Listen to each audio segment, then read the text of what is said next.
ಎಲ್ರಿಗೂ ನಮಸ್ಕಾರ. ಸಮಗ್ರ ಮನೆಮದ್ದು ವಿಶೇಷ ಕಾರ್ಯಕ್ರಮಕ್ಕೆ ಸ್ವಾಗತ. ನಾನು ಪೂಜಾ ಶಿವಕುಮಾರ್. ಎಸ್ ವೀಕ್ಷಕರೇ, ಇತ್ತೀಚಿನ ದಿನಗಳಲ್ಲಿ ಕ್ಯಾನ್ಸರ್ ಹೆಚ್ಚಾಗಿ ಕಾಣಿಸ್ಕೊಳ್ತಾ ಇದೆ. ಇಂದಿನ ಸಂಚಿಕೆಯಲ್ಲೂ ಕೂಡ ನಾವು ತಿಳಿಸ್ಕೊಟ್ವಿ ಕ್ಯಾನ್ಸರ್ಗೆ ಯಾವೆಲ್ಲ ಕಾರಣಗಳಿದೆ, ಕ್ಯಾನ್ಸರ್ ಯಾವ ರೀತಿಯಾಗಿ ಬರುತ್ತೆ ಅಂತ ಹೇಳಿ. ಇವತ್ತಿನ ಈ ಸಂಚಿಕೆಯಲ್ಲಿ ಕ್ಯಾನ್ಸರ್ ತಡೆಗಟ್ಟೋದಕ್ಕೆ ಯಾವೆಲ್ಲ ಮುನ್ನೆಚ್ಚರಿಕಾ ಕ್ರಮಗಳನ್ನು ತಗೊಳ್ಬೇಕು, ಜೊತೆಗೆ ಅದನ್ನು ಯಾವ ರೀತಿಯಾಗಿ ತಡೆಗಟ್ಟಬಹುದು ಅನ್ನುವಂತಹ ವಿಚಾರ. ಇದಕ್ಕೆ ಸಂಬಂಧಪಟ್ಟಂತೆ ಹೆಚ್ಚಿನ ಮಾಹಿತಿಯನ್ನು ನೀಡ್ತಾ ಹೋಗ್ತಾರೆ. ನಮ್ಮ ಜೊತೆಗೆ ಇವತ್ತಿನ ಈ ಕಾರ್ಯಕ್ರಮದಲ್ಲಿ ಶಕುಂತಲಾ ಜೆ ಪಾಟೀಲ್ ಅವರು ನಮ್ಮ ಜೊತೆಗಿದ್ದಾರೆ, ಡಾಕ್ಟರ್ ಅವರು. ಎಸ್ ಮೇಡಮ್, ನಮಸ್ತೆ. ಕಾರ್ಯಕ್ರಮಕ್ಕೆ ಪ್ರೀತಿಯ ಸ್ವಾಗತ.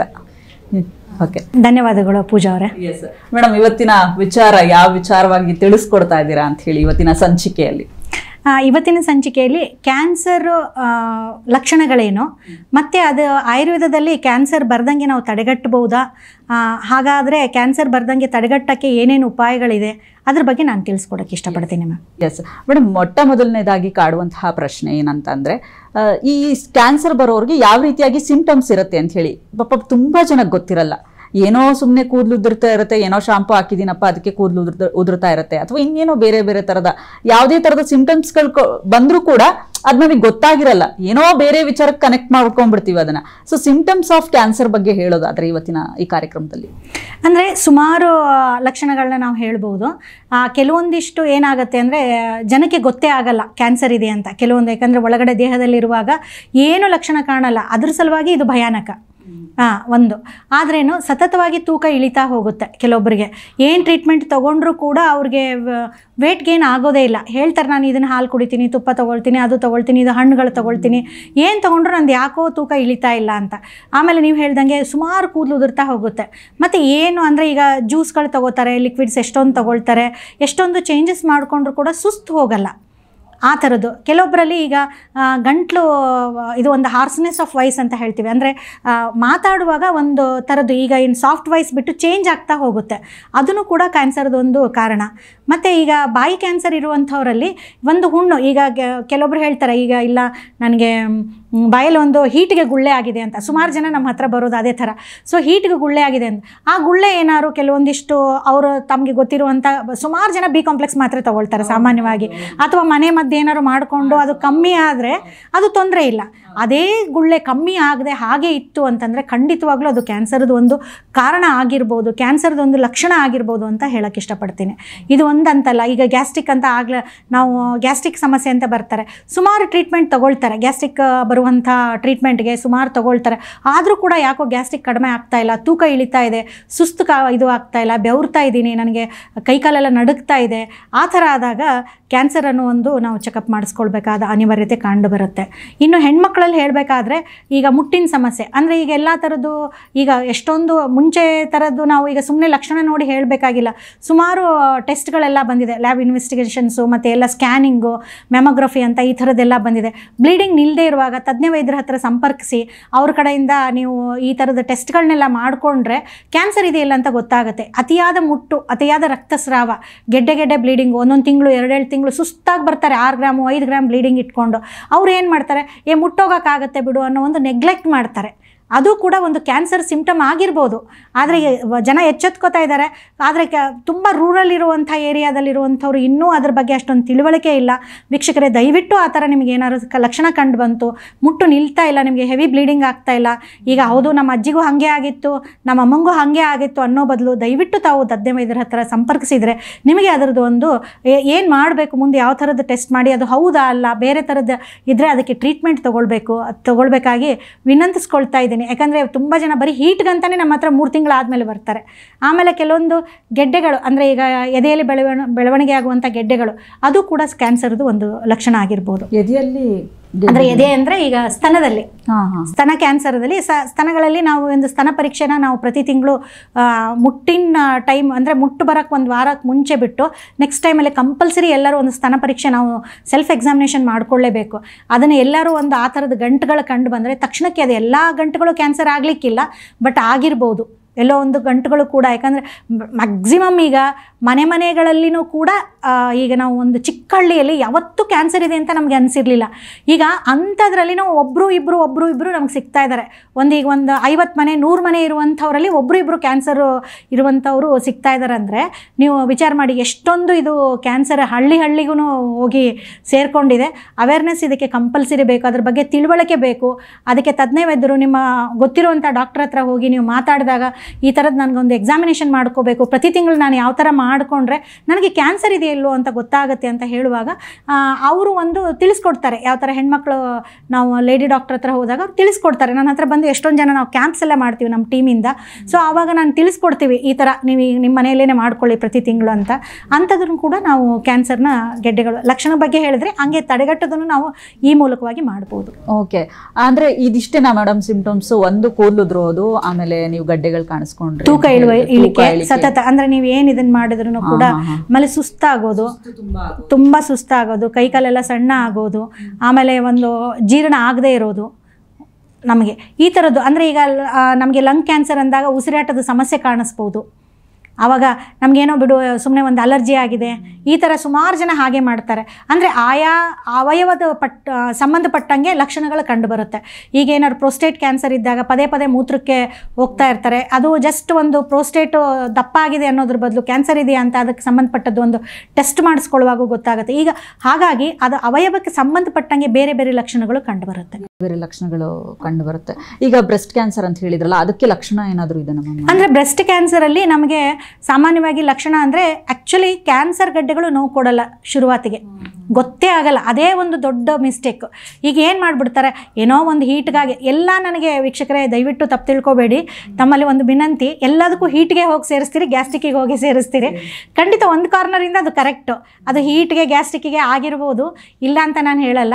ಬಟ್ ಆ ಗಂಟುಗಳು ಕಂಡು ಬಂದಾಗ ತಕ್ಷಣಕ್ಕೆ ನೀವು ತಜ್ಞ ವೈದ್ಯರ ಹತ್ರ ತೋರಿಸ್ಬೇಕು. ಆ ಒಂದು ಟೆಸ್ಟ್ ಮಾಡಿಸ್ಕೊಂಡಾಗ ನಿಮಗೆ ಗೊತ್ತಾಗುತ್ತೆ ಗಂಟುಗಳಿದೆಯಲ್ಲೋ ಅಂತ. ನೋವು ಇರದೇ ಇರುವಂಥ ಗಂಟುಗಳು, ಯಾಕಂದರೆ ಅದಕ್ಕೆ ನೋವಿರಲ್ಲ ಕ್ಯಾನ್ಸರ್ ಗಡ್ಡೆಗಳಿಗೆ. ಮುಂದಿನ ಲಾಸ್ಟ್ ಸ್ಟೇಜಲ್ಲಿ ಪೇಯ್ನ್ ಕಾಣಿಸ್ಕೊಳ್ಳುತ್ತೆ. ನಾವು ಶುರುವಾತಿಗೆ ನಾವು ನೋಡಿಕೊಂಡಾಗ ಏನು ನೋವಿಲ್ಲ ಅಂತ ನೆಗ್ಲೆಕ್ಟ್ ಮಾಡಬೇಡಿ. ಅದು ನೋವಿರದೇ ಇರುವಂಥ ಗಂಟುಗಳು ಅಪಾಯದ ಇಲ್ವಾ ಅಂತ ಗೊತ್ತು ಮಾಡಿಕೊಂಡ್ರೆ ಮುಂದಿನ ಚಿಕಿತ್ಸೆ, ಅಂದರೆ ಶುರುವಾತಿಗೆ ನೀವು ಸ್ಟಾರ್ಟಿಂಗಲ್ಲೇ ನೀವು ಅದಕ್ಕೆ ಪರಿಹಾರ ಕಂಡುಕೋಬೋದು, ಬೇಗ ನೀವು ಕ್ಯೂರ್ ಆಗ್ಬೋದು ಅಂತ ಹೇಳಕ್ಕೆ ಇಷ್ಟಪಡ್ತೀನಿ. ಸ್ಟೇಜಸ್ ಆಫ್ ಕ್ಯಾನ್ಸರ್ ಇರುತ್ತಾ ಮೇಡಮ್? ಅದು ಯಾಕಂದರೆ ನೀವು ಫಸ್ಟ್ ಸ್ಟೇಜು ಸೆಕೆಂಡ್, ಈಗ ಅದ್ರ ಬಗ್ಗೆನೇ ಮಾತಾಡ್ತಾ ಇದ್ವಿ ನಾವು. First stage second stage cancer stages ಏನಾದರೂ ಇರುತ್ತಾ? ಯಾವ ಸ್ಟೇಜಿಗೆ ಬಂದರೆ ಸಿಕ್ಕಾಬಟ್ಟೆ ಡೇಂಜರಸ್ಸು? ಅಂದರೆ ಮೇಡಮ್ ಈಗ ಫಸ್ಟ್ ಸ್ಟೇಜು ಅದೇ 4th ಸ್ಟೇಜ್ ಅಂತ ಹೇಳ್ತೀವಿ, ಮತ್ತು ಫೈನಲ್ ಸ್ಟೇಜ್ ಅಂತ ಹೇಳ್ತೀವಿ. 0ದಿಂದ ಫೈನಲ್ ಸ್ಟೇಜ್ವರೆಗೂ ನಾವು ಕ್ಯಾಲ್ಕುಲೇಟ್ ಮಾಡ್ತೀವಿ, 1 2 3 4 ಹಾಗೆ. ಆದರೆ ಇದನ್ನು ಡೇಂಜರಸ್ ಅಂದರೆ ಖಂಡಿತವಾಗ್ಲೂ ಲಾಸ್ಟಲ್ಲಿ ಬಂದಾಗ ಡೇಂಜರಸ್ ಅಂತಲೇ ಹೇಳ್ತೀವಿ. ಯಾಕಂದರೆ ಈಗ ಎಲ್ಲ ಆರ್ಗನ್ಗೂ ಅದು ಫುಲ್ಲು ಸ್ಪ್ರೆಡ್ ಆದಾಗ ನಾವೇನು ಮಾಡದಿರುವಂಥ ಹಂತಕ್ಕೆ ಬರ್ತೀವಿ. ಬಟ್ ಕೆಲವೊಂದಿಷ್ಟು ಪೇಷಂಟ್ಗಳಲ್ಲಿ ಫಸ್ಟ್ ಸ್ಟೇಜಲ್ಲಿ ಅವ್ರು ಕಂಡುಕೊಂಡಾದ್ರೂ ಕೂಡ ಅವ್ರದ್ದು ತಾವು ತಿದ್ಕೊಳ್ಳಿಲ್ಲ ಅಂದರೆ, ನಾವು ಈಗ ಯಾವುದರಿಂದ ಅದು ಕ್ಯಾನ್ಸರ್ ಬರ್ತಾ ಇದೆ, ಅದಕ್ಕೆ ನಾವು ಸರಿಯಾಗಿ ಟ್ರೀಟ್ಮೆಂಟ್ ತೊಗೊಳ್ಳಿಲ್ಲ, ಕರೆಕ್ಟಾಗಿ ನಾವು ಅದನ್ನು ಊಟದಲ್ಲಿ ಚೇಂಜಸ್ ಮಾಡ್ಕೊಳ್ಳಿಲ್ಲ, ಆ ಟೈಮಲ್ಲಿನೂ ಕೂಡ ಅದು ಅಪಾಯಕಾರಿಯಾಗಿ ಕನ್ವರ್ಟ್ ಆಗ್ಬೋದು. ಕೆಲವೊಂದಿಷ್ಟು ಕ್ಯಾನ್ಸರ್ಗಳನ್ನ ಅಪಾಯಕಾರಿ ಅಗ್ರೆಸಿವ್ ಕ್ಯಾನ್ಸರ್ಸ್ ಅಂತ ಹೇಳ್ತೀವಿ. ಫಸ್ಟ್ ಸ್ಟೇಜಲ್ಲಿ ಕಂಡ್ರೂ ಕೂಡ ಅವು ಅಷ್ಟೊಂದು ಅಗ್ರೆಸಿವ್ ಇರ್ತವೆ, ಹಿಡಿತಕ್ಕೆ ಸಿಗದೇ ಇರುವಂಥದ್ದು ಇರುತ್ತೆ. ಸೊ ಹಾಗಾಗಿ ಯಾವುದೇ ಹಂತದ ಕ್ಯಾನ್ಸರ್ ಕೂಡ ಅಪಾಯಕಾರಿನೇ, ಬಟ್ ಆದರೆ ಮುನ್ನೆಚ್ಚರಿಕೆ ಭಾಳ ಇಂಪಾರ್ಟೆಂಟ್ ಅಂತ ನಾನು ಹೇಳಕ್ಕೆ. ಹೌದು, ಈಗ ಅದ್ರ ಬಗ್ಗೆನೇ ಮಾತಾಡಬೇಕು ಮೇಡಮ್. ಇಷ್ಟೆಲ್ಲ ನಮಗೆ ಸಿಂಪ್ಟಮ್ಸ್ ಬಗ್ಗೆ ಗೊತ್ತಾಯ್ತು, ಆದರೆ ಇದಕ್ಕೆ ಹೆಂಗೆ ತಡೆಗಟ್ಬೋದು ಒಂದು, ಆಮೇಲೆ ಜೊತೆಗೆ ಮುನ್ನೆಚ್ಚರಿಕಾ ಕ್ರಮವನ್ನು ಯಾವ ರೀತಿಯಾಗಿ ತಗೊಳ್ಬೇಕು ಅಂತ ಹೇಳಿ ಕ್ಯಾನ್ಸರ್ಗೆ? ಈಗ ಕ್ಯಾನ್ಸರ್ಗೆ ನಾನು ಆಗಲೇ ಕಾರಣ ಅಂದರೆ ಒಂದು ಲಕ್ಷಣ ಕೇಳಿದ್ರಿ, ಅದರಲ್ಲಿ ಒಂದು ಮಿಸ್ ಮಾಡಿದೆ. ಅಂದರೆ ಇದು ತುಂಬ ಇಂಪಾರ್ಟೆಂಟು. ಕೆಲವೊಬ್ಬರಿಗೆ ತಲೆನೋವು ಬರ್ತಾ ಇರುತ್ತೆ ಸತತವಾಗಿ, ಡಲ್ ಏಕಿಂಗ್ ಅಂತ, ತುಂಬ ಅಂದರೆ ಸಣ್ಣದಾಗಿ ತಲೆನೋವು ಬರ್ತಾ ಇರುತ್ತೆ, ತುಂಬ ನೆಗ್ಲೆಕ್ಟ್ ಮಾಡ್ತಾರೆ ಜನ. ಒಂದು ಪೇನ್ ಕಿಲ್ಲರ್ ತೊಗೊಂಡು ಸುಮ್ಮನಾಗ್ಬಿಡ್ತಾರೆ, ಏನೋ ಮೈಗ್ರೇನ್ ಇದೆ ಅಂತ ಸುಮ್ಮನಾಗ್ತಾರೆ. ಹೀಗೆ ದಯವಿಟ್ಟು ಅದನ್ನು ಮಾಡೋಕ್ಕೆ ಹೋಗ್ಬೇಡಿ, ಅದು ಕೂಡ ಒಂದು ಲಕ್ಷಣ. ಈಗ ನೀವು ಯಾವ ಥರ, ನೀವು ಕ್ವಶನ್ ರಿಪೀಟ್ ಮಾಡ್ಬೋದು. ತಡೆಗಟ್ಟೋದು ಅಂದರೆ ನಮ್ಮ ಆಯುರ್ವೇದದಲ್ಲಿ ತಡೆಗಟ್ಟಕ್ಕೆ ಖಂಡಿತವಾಗ್ಲೂ ವೀಕ್ಷಕರೇ ಸಾಧ್ಯವಿದೆ. ನಮ್ಮದ್ರಲ್ಲಿ ಏನು ಹೇಳ್ತಾರೆ, ನೀವು ಡೈಲಿ ಇರುವಂಥ ದಿನಚರ್ಯ ಅಂತ ಹೇಳ್ತಾರೆ. ಅಂದರೆ ಡೈಲಿ ನೀವು ಪೂರ್ತಿ ನೀವು ಬೆಳಗ್ಗೆಯಿಂದ ಎದ್ದಾಗಿಂದ ಹಿಡಿದು ರಾತ್ರಿವರೆಗೂ ನೀವು ಹೇಗಿರಬೇಕು. ಅಂದರೆ ನೀವು ಈ ಮಾತು ಕೇಳಿದಾಗ ನಮ್ಗೆ ಗೊತ್ತಿಲ್ವಾ ಮೇಡಮ್ ಅದು ಹೆಂಗಿರಬೇಕು ಅಂತ ನೀವೇ ತಿಳಿಸ್ಕೊಡ್ಬೇಕಂತ ಕೇಳ್ಬೋದು ನೀವು. ಖಂಡಿತವಾಗ್ಲೂ ಆಯುರ್ವೇದದಲ್ಲಿ ಇದೇ ಥರ ಇರಬೇಕು ಅಂತ ಇದೆ. ಯಾಕಿದೆ ಅಂದರೆ ನಮ್ಮ ಆಯುರ್ವೇದದ ಒಂದು ಮೂಲ ಉದ್ದೇಶ ಏನಂದರೆ ಸ್ವಸ್ಥಸ್ಯ ಸ್ವಾಸ್ಥ್ಯ ರಕ್ಷಣಂ ಫಸ್ಟ್ ಲೈನೇ ಅದು ಹೇಳ್ತಾರೆ. ಅಂದರೆ ಸ್ವಸ್ಥರು ನಾವು ಸ್ವಾಸ್ಥ್ಯನ ಕಾಪಾಡ್ಕೋಬೇಕು, ನಮ್ಮ ಹೆಲ್ತನ್ನು ಕಾಪಾಡ್ಕೋಬೇಕು. ಆತುರಸ್ಯ ವಿಕಾರ ಶಮನ ನೆಕ್ಸ್ಟ್ ಪಾರ್ಟ್ ನಮಗೆ ಬರುತ್ತೆ.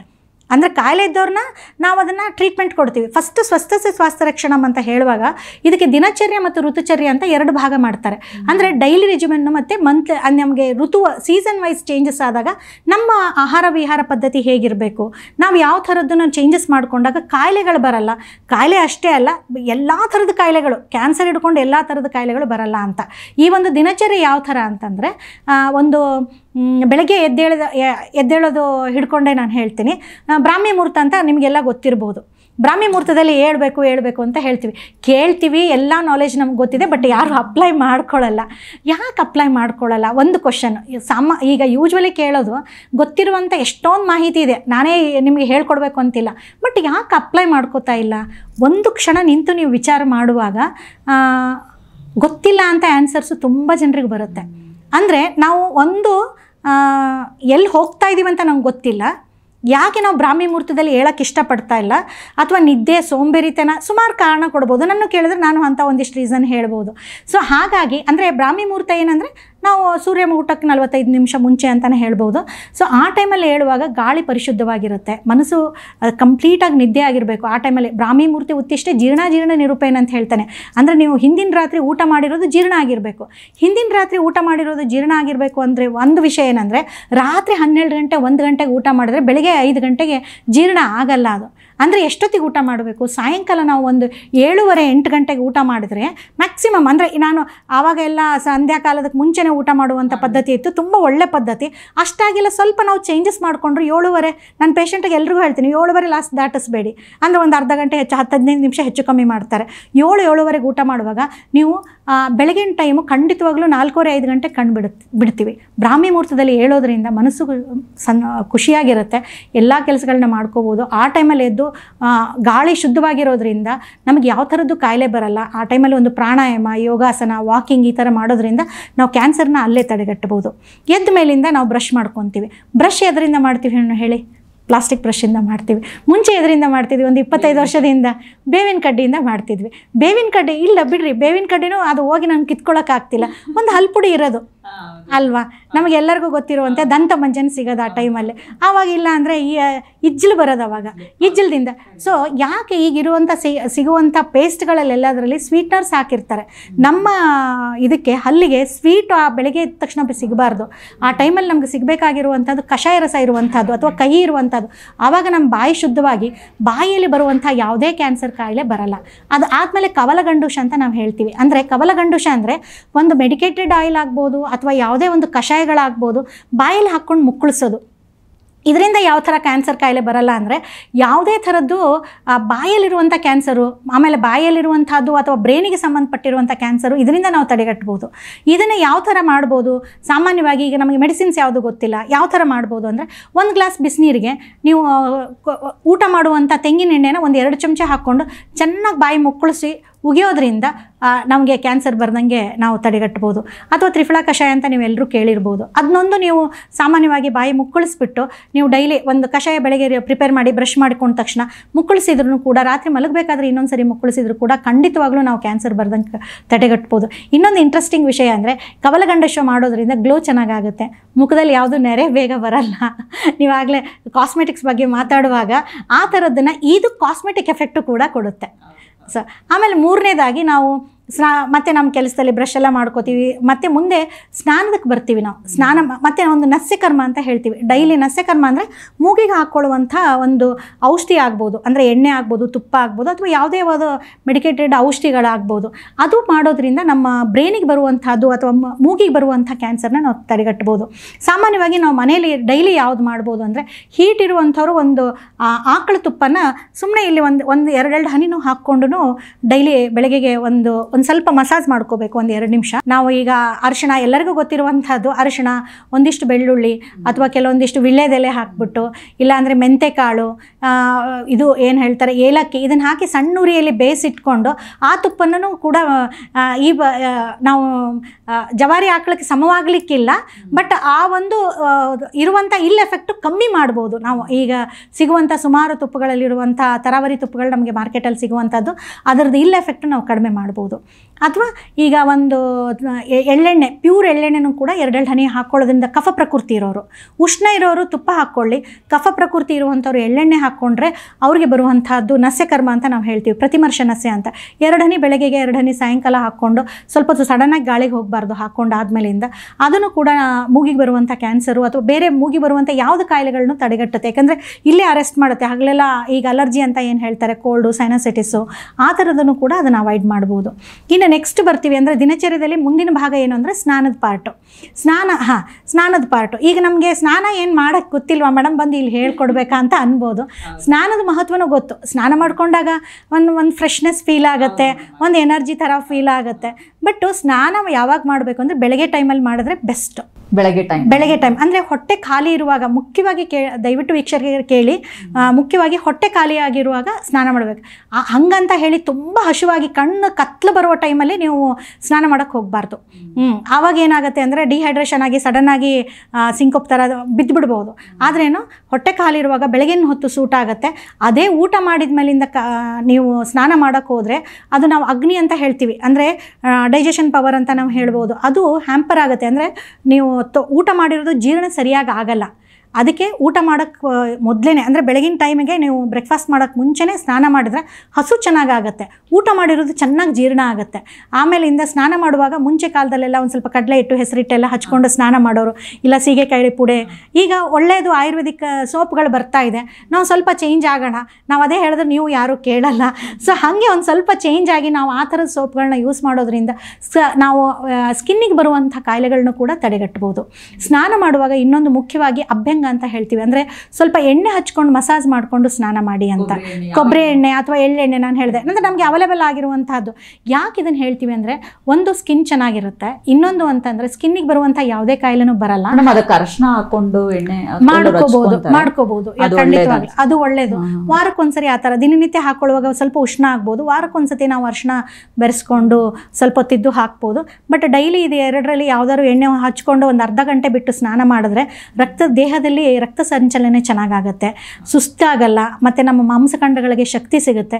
ಮತ್ತು ಇದು ಯಾಕಂದರೆ ಕ್ಯಾನ್ಸರ್ ಬರೋಕ್ಕೆ ಮುಖ್ಯ ಕಾರಣ ವಾತ ಅಂತ ಹೇಳ್ತೀವಿ. ಈ ಅಭ್ಯಂಗ ಸ್ನಾನ ಇದನ್ನೆಲ್ಲ ಮಾಡೋದ್ರಿಂದ, ಅಭ್ಯಂಗ ಅಂತ ಹೇಳ್ತೀವಿ ಮಸಾಜನ್ನು ನಮ್ಮಲ್ಲಿ, ಅದನ್ನು ಮಾಡೋದ್ರಿಂದ ಆ ವಾತ ವೃದ್ಧಿ ಆಗಲ್ಲ. ಅಂದರೆ ಸೆಲ್ಸು ಏನು ಅಬ್ನಾರ್ಮಲ್ ಡಿವಿಷನ್ ಆಗ್ತಾ ಇರುತ್ತೆ ನೋಡಿ ಬೇಗ, ಅದನ್ನು ಇದು ಅರೆಸ್ಟ್ ಮಾಡುತ್ತೆ.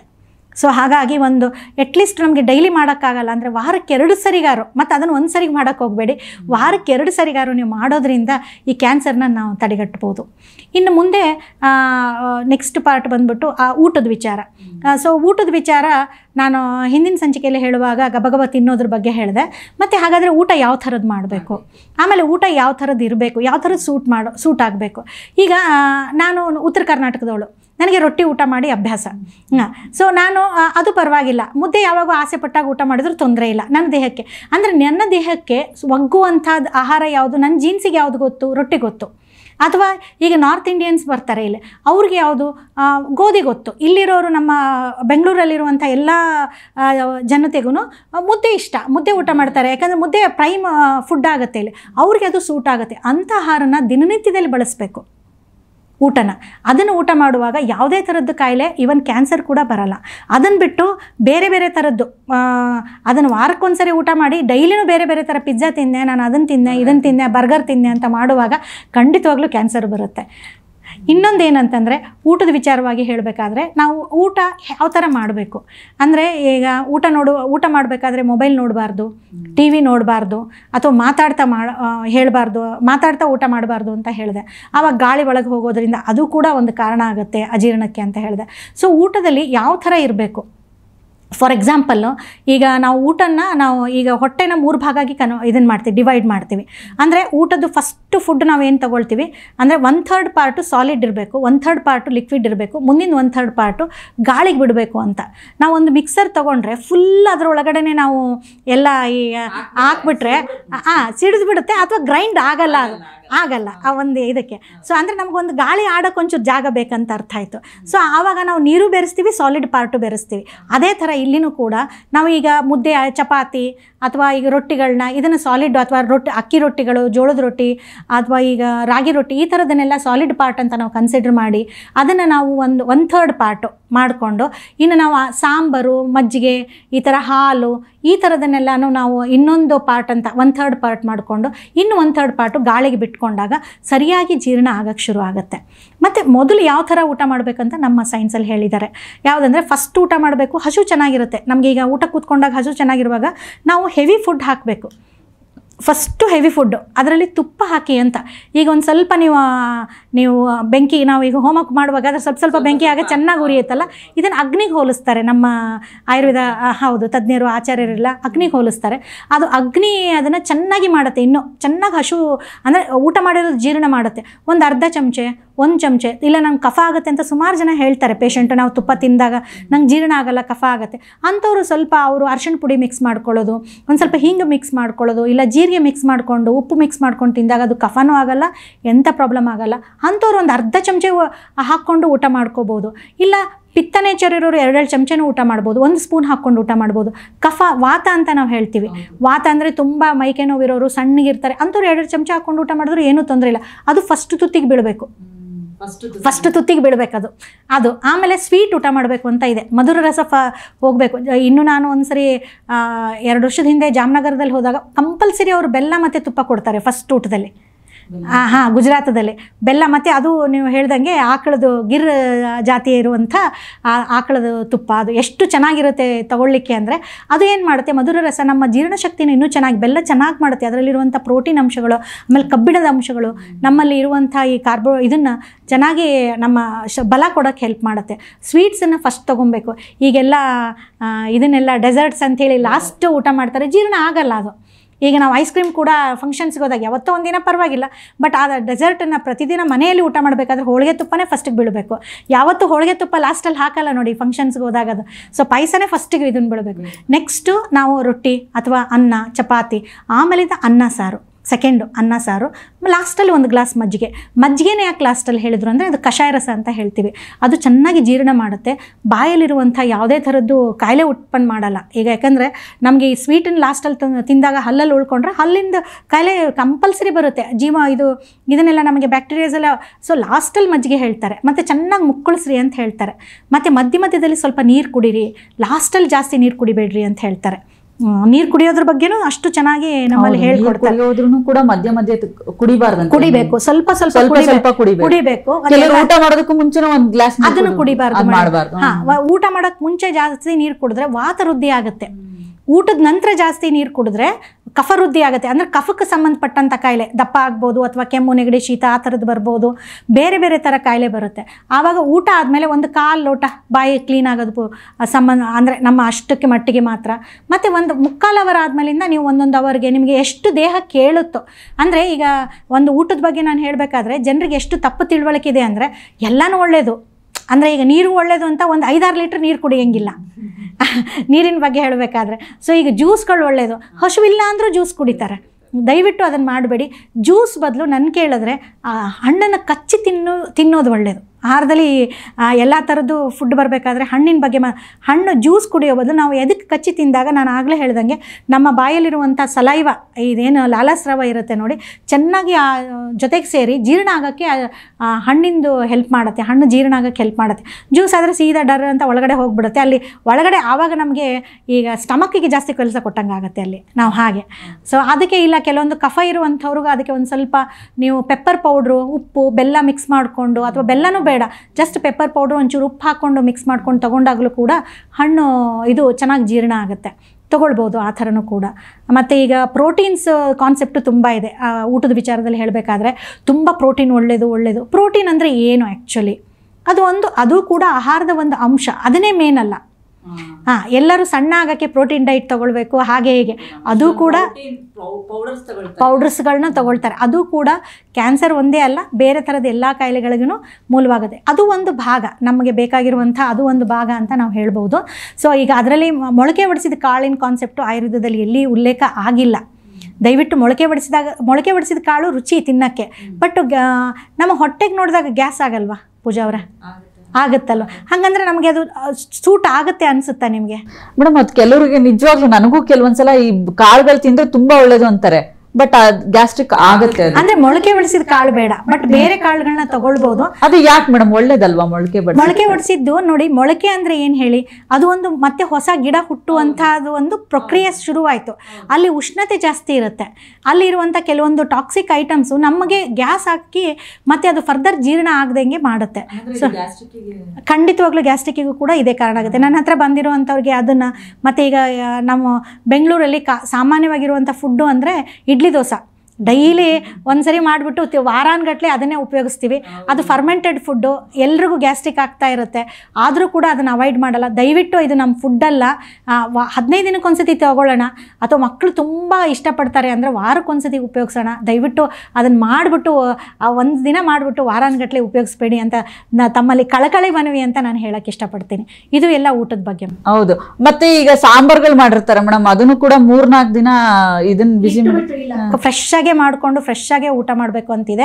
ಮತ್ತು ಫ್ರಿಜ್ಜಲ್ಲಿ ಶೇಖರಣೆ ಮಾಡಿಕೊಂಡು, ಅಂದರೆ ಈಗ ಹಿಂದಿನ ದಿನ ಟೈಮ್ ಸಾಕಾಗಲ್ಲ ಅಂತ ತರಕಾರಿ ಕಟ್ ಮಾಡಿಡೋದು, ಅದು ಎಕ್ಸ್ಪೋಸ್ ಆಗಿಬಿಡುತ್ತೆ, ಅದರಲ್ಲಿರುವಂಥ ವಿಟಮಿನ್ಸ್ ಸಿಕ್ಕಲ್ಲ, ಅದು ಬೇಡ.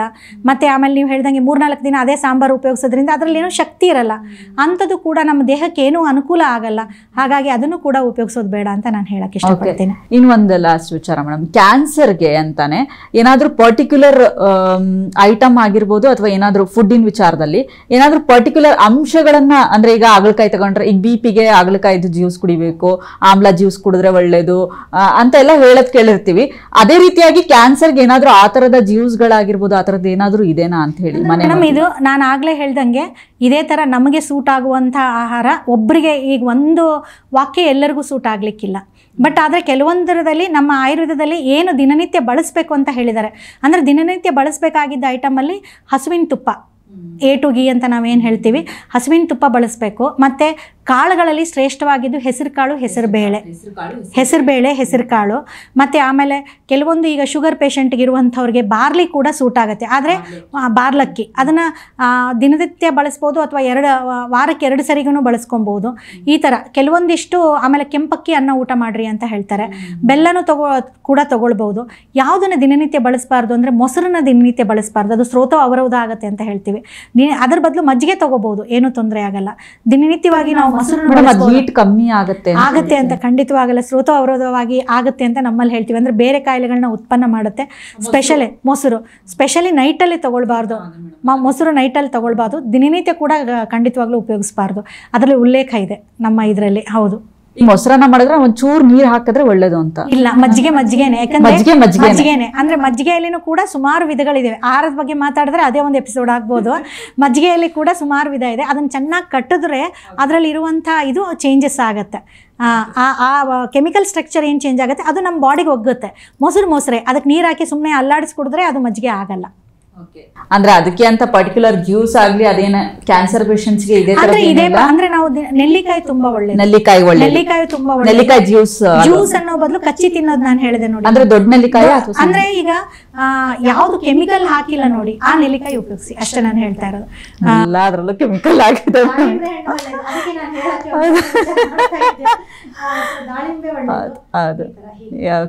ಓಕೆ ಮೇಡಮ್, ಆಹಾರ ಪದ್ಧತಿ ತುಂಬಾ ಚೆನ್ನಾಗಿ ತಿಳಿಸ್ಕೊಟ್ರಿ. ಆದ್ರೆ ಯಾವ ರೀತಿಯಾಗಿ ಮುನ್ನೆಚ್ಚರಿಕಾ ಕ್ರಮಗಳನ್ನು ತಗೋಬೇಕು ಅಂತ ನೋಡಿ, ಮನೆಯಲ್ಲೇ ಸಿಗುವಂತಹ ಪದಾರ್ಥಗಳನ್ನ ಉಪಯೋಗ ಮಾಡ್ಕೊಂಡು ನಾವು ಯಾವ ರೀತಿಯಾಗಿ ಕ್ಯಾನ್ಸರ್ನ ತಡೆಗಟ್ಟಬಹುದು, ಜೊತೆಗೆ ಮುನ್ನೆಚ್ಚರಿಕಾ ಕ್ರಮಗಳನ್ನ ತಗೋಬಹುದು ಅಂತ ಹೇಳಿ. ಯಾವುದೇ ರೀತಿಯಾದ ಮೆಡಿಸಿನ್ ಅವಶ್ಯಕತೆ ಇಲ್ಲ. ಅದ್ರ ಜೊತೆಗೆ ನೀವು ವಾಕಿಂಗ್ ಮಾಡಿದ್ರೆ ಇನ್ನೂ ಚೆನ್ನಾಗಿರುತ್ತೆ ಅಂತ ಹೇಳಿದ್ರಿ. ವಾಕಿಂಗು, ಧ್ಯಾನ ಇದೆಲ್ಲವೂ ಕೂಡ ಹೆಲ್ಪ್ ಆಗತ್ತೆ. ಪಾರ್ಟ್ ಆಫ್ ಲೈಫ್ ಆಗಬೇಕು. ಜೊತೆಗೆ ಒಂದಷ್ಟು ಮನೇಲೆ ಸಿಗುವಂತಹ ಒಂದಷ್ಟು ಪದಾರ್ಥಗಳನ್ನ ಉಪಯೋಗ ಮಾಡಿಕೊಂಡು ಯಾವ ರೀತಿಯಾಗಿ ನಮ್ಮ ಕ್ಯಾನ್ಸರ್ನ ತಡೆಗಟ್ಟಬಹುದು ಅನ್ನುವಂತಹ ವಿಚಾರನ ತುಂಬಾ ಚೆನ್ನಾಗಿ ತಿಳಿಸ್ಕೊಟ್ರಿ. ತುಂಬಾ ಖುಷಿ ಆಯ್ತು ಮೇಡಮ್. ಆಕ್ಚುಲಿ ತುಂಬಾ ವಿಚಾರಗಳು ಗೊತ್ತಿರಲಿಲ್ಲ ನಮಗೆ. ನೋಡಿ, ಮನೆಯಲ್ಲಿ ಎಷ್ಟೊಂದು ನಾವು ಮಾಡೋ ಕೈಗೆ ಸಿಗುವಂತಹ ಕೆಲವೊಂದಷ್ಟು ಐಟಮ್ಸ್ಗಳನ್ನೇ ನಮಗೆ ಎಷ್ಟು ಉಪಯೋಗ ಇರುತ್ತೆ ಅದರಿಂದ ಅಂತ ನಮಗೆ ಗೊತ್ತೇ ಇರಲ್ಲ. ಹೌದು, ನೀವು ಅದನ್ನು ಹೇಳಿದ್ರಿ, ಸಾಂಬಾರ್ ವಿಚಾರದಲ್ಲಿ ಆಗಿರ್ಬೋದು, ಈ ದೋಸೆ ಹಿಟ್ಟು ಅದೆಲ್ಲ ಯೂಶಲಿ ಎಲ್ಲರೂ ಮನೇಲೂ ಮಾಡ್ತೀವಿ ಮೇಡಮ್. ಅದೆಲ್ಲ ಕೂಡ ಫ್ರಿಡ್ಜಿಗೆ ಇಡೋದು. ಸೊ ಅದೇ ಯಪ್ಪ ನಾಳೆ ತಿಂಡಿ ಮಾಡೋ ತಪ್ಪುತ್ತಲ್ಲ ಅಂತ ಕೆಲವರು ಆ ತರ ಥಿಂಕ್ ಮಾಡೋರು ಇದ್ದಾರೆ. ಖಂಡಿತವಾಗ್ಲೂ ಮಾಡ್ತಾರೆ, ಯಾಕಂದ್ರೆ ಪಾಪ ಅವ್ರಿಗೆ ಅನಿವಾರ್ಯತೆ ಇರುತ್ತೆ. ಬಟ್ ಅದನ್ನ ಏನಾದ್ರು ಒಂದು ಟೀಮ್ ವರ್ಕ್ ತರ ಮಾಡಿಕೊಂಡು ಮನೆಯಲ್ಲಿರುವಂಥ ಜನರನ್ನ ಇನ್ವಾಲ್ವ್ ಮಾಡ್ಕೊಳ್ಳೋದ್ರಿಂದ ಅದನ್ನ ಚೇಂಜಸ್ ಮಾಡ್ಕೋಬಹುದು. ಆಮೇಲೆ ಇನ್ನೊಂದು ಅಡುಗೆ ಮನೆಯ ಫಾರ್ಮಸಿ ಅಂತ ಹೇಳ್ತಾರೆ, ಅದರಲ್ಲಿ ಎಲ್ಲ ಮದ್ದಿದೆ. ಸೊ ಹಾಗಾಗಿ ನಾವು ಅದನ್ನು ಖಂಡಿತವಾಗ್ಲೂ ನಾವು ಆ ಮನೆ ಮದ್ದುಗಳನ್ನೇ ಉಪಯೋಗಿಸ್ಕೊಂಡು ಊಟದಲ್ಲಿ ಚೇಂಜಸ್ ಮಾಡ್ಕೊಳ್ಳೋದ್ರ ಮೂಲಕ ನಾವು ಕ್ಯಾನ್ಸರ್ ತಡೆಗಟ್ಟಬಹುದು. Yes ma'am, yes. ಇವತ್ತಿನ ಸಂಚಿಕೆಯಲ್ಲಿ ಬಹಳಷ್ಟು ಒಳ್ಳೆಯ ವಿಚಾರಗಳನ್ನ ತಿಳಿಸ್ಕೊಟ್ರಿ ಕ್ಯಾನ್ಸರ್ಗೆ ಸಂಬಂಧಪಟ್ಟಂತೆ. ನನ್ನ ಪರವಾಗಿ ಹಾಗೆ ಸಮಗ್ರ ನ್ಯೂಸ್ ವೀಕ್ಷಕರ ಪರವಾಗಿ ತಮಗೆ ತುಂಬ ಹೃದಯದ ಧನ್ಯವಾದಗಳು. ಧನ್ಯವಾದಗಳು ಮ್ಯಾಮ್. ಎಸ್, ನಮಸ್ತೆ. ಎಸ್ ವೀಕ್ಷಕರೇ, ಮುಂದಿನ ಸಂಚಿಕೆಯಲ್ಲಿ ಮತ್ತೊಮ್ಮೆ ಭೇಟಿ ಆಗ್ತೀನಿ ಅಂತ ಹೇಳ್ತಾ ಇದಾಗಿತ್ತು ಇವತ್ತಿನ ವಿಶೇಷ ಕಾರ್ಯಕ್ರಮ. ಮತ್ತಷ್ಟು ಅಪ್ಡೇಟ್ಸ್ಗಳಿಗಾಗಿ ನೋಡ್ತಾ ಇರಿ ಸಮಗ್ರ ನ್ಯೂಸ್, ಇದು ನೇರ ನುಡಿ.